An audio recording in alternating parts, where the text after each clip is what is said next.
Hello everyone, welcome back to the channel. I hope you're all well. In this video I'm going to go through an edit that I did back in 2017 during the Walters Wardrobe photo shoot. Now this is a 6-image stitch, and the reason why I actually had to use 6 images to capture this final photograph is because of the lens limitations that I had on the day. So I only had one prime lens that I was using for photography, and that was the 35mm 1.4 art from Sigma. Now I've done multiple videos about that lens, including a full review which I will link down below. I'll also link down below the full event that I took these photographs at, and where I also shot the video Dance of the Decadent Dolls. There's a lot more information there about the actual nature of the shoot, but I only had this one lens, and I took that one lens because it's one of my favorite lenses and I wanted to limit the amount of gear that I had on the day.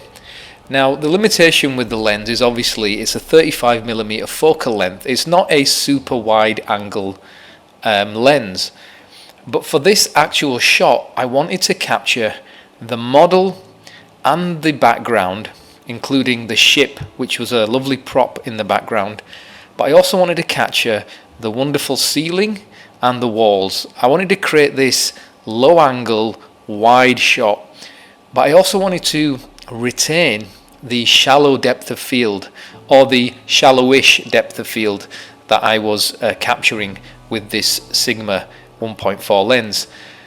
But how could I do that with the one lens at that aperture and be able to capture that field of view? Well, the answer was to actually shoot multiple images of the scene to later then bring together in Photoshop. Now this was the first time I actually did something like this on a shoot, and granted it was quite difficult to actually go through the process of editing it because there was a lot of things I had to deal with, such as distortion issues, perspective issues, and matching things up. But I just want to go through and show you first the image that I took that helped me bring the final picture together. So if I just right click here and look at the image information, you'll see we're on the 35mm 500 ISO, and everything was shot at an aperture of 1.8, and the shutter speed was 1/320th of a second. It was all natural light also. So here are some of the pictures, and I'll just cycle through these so you can see the different images that we captured on the day. So I started off with first working in the upper half of the body. I was really looking for the pose and the posture of the model. I then focused more on the ceiling. You see this wonderfully designed ceiling.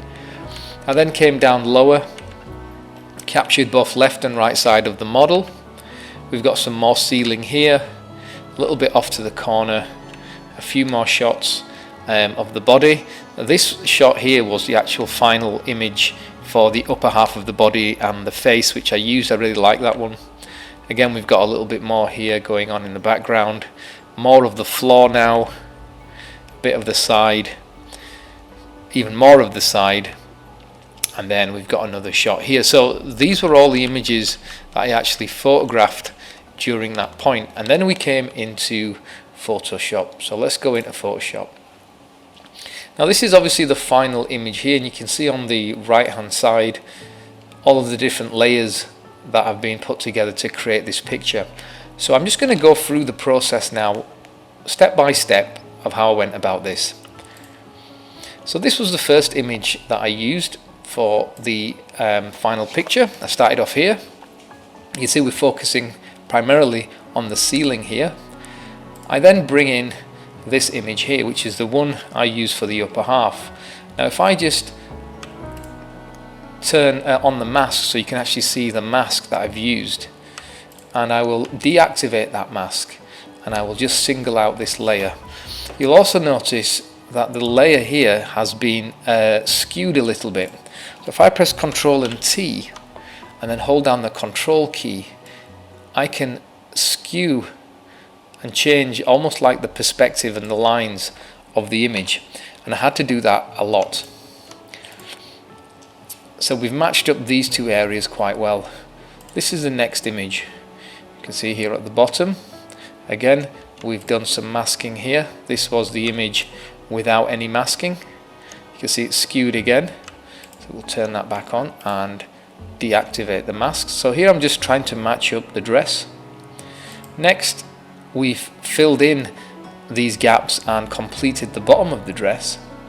Again, let's have a look at that image on its own. We can see what we've masked out, and this is eliminating the mask altogether. Next, we come in and we fix the ship. If you see here, we can see we've got a double sail thing going on. It's a bit of a mess. So we now fixed that area, but we've actually got two, I don't know what we call these, sails or cross masts or something. I don't know. Correct me if I'm wrong. Let me know what that is actually, the actual name of that is. We've got two, but you know what? You do actually notice it in the final image unless you're really looking out for that. And then we will turn on this bottom section. You can see this is all out of perspective. So we take this here. Let's just take that from this image. You can see a lot of skewing has been done in order to get that line nice and correct. But it does work in the end. Let's turn these guys back on, and there we go. And then if you notice, we've got a few issues here and here, and this layer was just to do a little bit of cloning. Next, we fill out the bottom of the dress, hiding the shoe, as you can see there, and we also correct and fill this edge.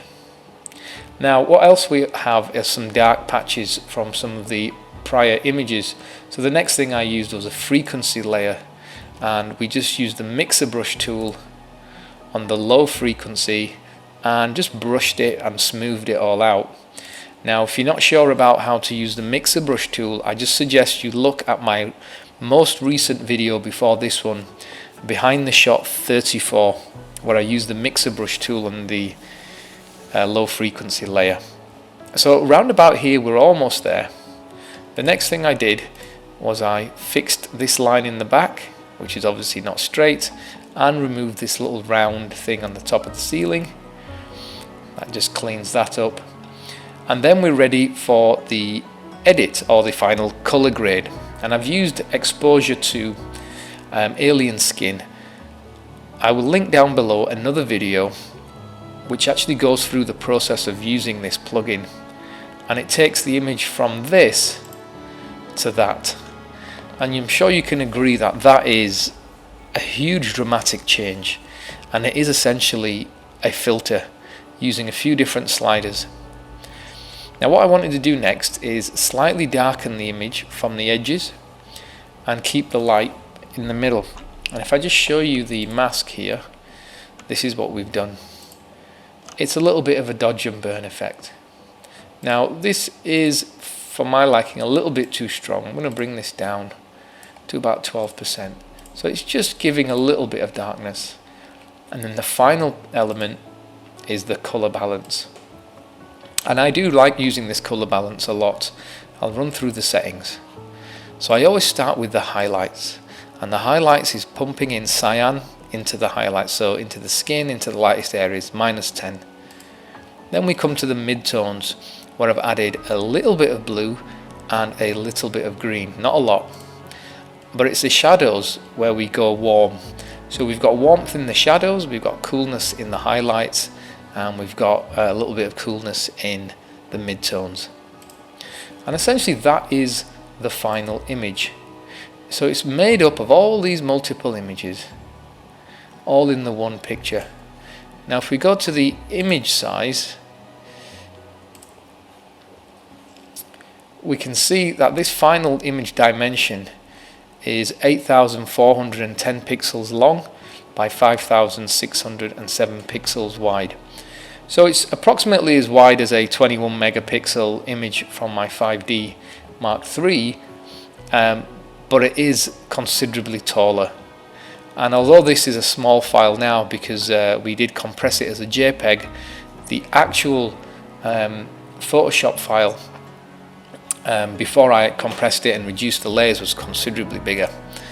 So this is the final image. Hopefully you found this useful. I know I've not gone through with it step by step, but it's an old image which I've already edited and I didn't really want to do it again, but I still had the Photoshop file.